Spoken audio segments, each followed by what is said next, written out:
वालेकुम। एक नई अपडेट के साथ हाजिर हैं।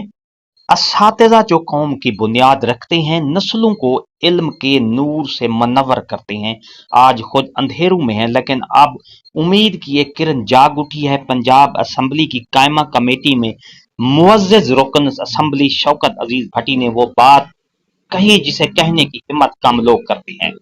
उन्होंने असातिज़ा के देरीना मसाइल, जिनमें तनख्वाहों की अदम अदायगी, बरवक्त तरक्की, तबादलों की गैर मुनसिफाना पॉलिसी और बुनियादी सहूलियात की कमी शामिल है, को न सिर्फ उजागर किया बल्कि उनके फौरी हल का मुतालबा भी किया। असम्बली के फ्लोर पर इनकी तकरीर ने एक नई बहस छेड़ दी। क्या हम वाकई अपने असातिज़ा को वो मकाम दे रहे हैं जो वो हक रखते हैं? शौकत भट्टी ने दो टोक अल्फाज में कहा कि जब तक उस्ताद खुशहाल नहीं होगा, क्लासरूम कभी रोशन नहीं हो सकता। उन्होंने हुकूमत और मुतल्लिका इदारों से मुतालबा किया कि असातिज़ा को सिर्फ दरसो तदरीस तक महदूद न किया जाए, बल्कि उनके हकूक को आईनी तहफ़्फ़ुज़ दिया जाए। उनकी बात ने मुल्क भर के असातिज़ा के दिलों को छू लिया, क्योंकि बरसों से वो खुद को तन्हा, बेबस और नजरअंदाज महसूस कर रहे थे।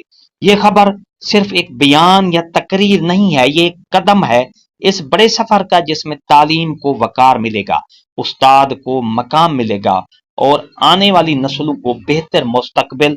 अगर हमारे मुंतखब नुमाइंदे इसी तरह आवाज उठाते रहे तो वो दिन दूर नहीं जब पाकिस्तान का तालीमी निजाम दुनिया के लिए मिसाल बन जाएगा। इस वीडियो को जरूर आगे पहुंचाएं, क्योंकि शायद ये आवाज किसी उस्ताद के चेहरे पर मुस्कुराहट और दिल में हौसला बन जाए। आगे आपको वीडियो शौकत अजीज भट्टी की वो रियल वीडियो दिखाता हूं, जो कि उन्होंने असेंबली की फ्लोर पर वो बात की है। चलते हैं वीडियो की तफसील की तरफ, आखिर तक देखना है। इससे पहले अगर आप हमारे चैनल पर नए हैं, सब्सक्राइब करना है, रेड बटन और बेल आइकन बटन तो लाजमी प्रेस कीजिएगा।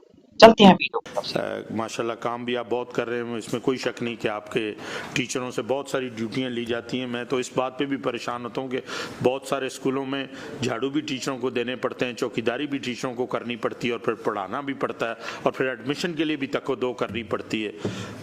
इस सारी बातों को नज़र रखते हुए मैं तब भी फाजिल तमाम दोस्तों से ये गुजारिश करता हूँ कि कुछ ना कुछ रिलैक्सेशन इन्हें ज़रूर दी जाए इतने बर्डन होने की। माशाल्लाह काम भी आप बहुत कर रहे हैं, इसमें कोई शक नहीं कि आपके टीचरों से बहुत सारी ड्यूटियां ली जाती हैं। मैं तो इस बात पे भी परेशान होता हूँ कि बहुत सारे स्कूलों में झाड़ू भी टीचरों को देने पड़ते हैं, चौकीदारी भी टीचरों को करनी पड़ती है और फिर पढ़ाना भी पड़ता है और फिर एडमिशन के लिए भी तको-दो करनी पड़ती है।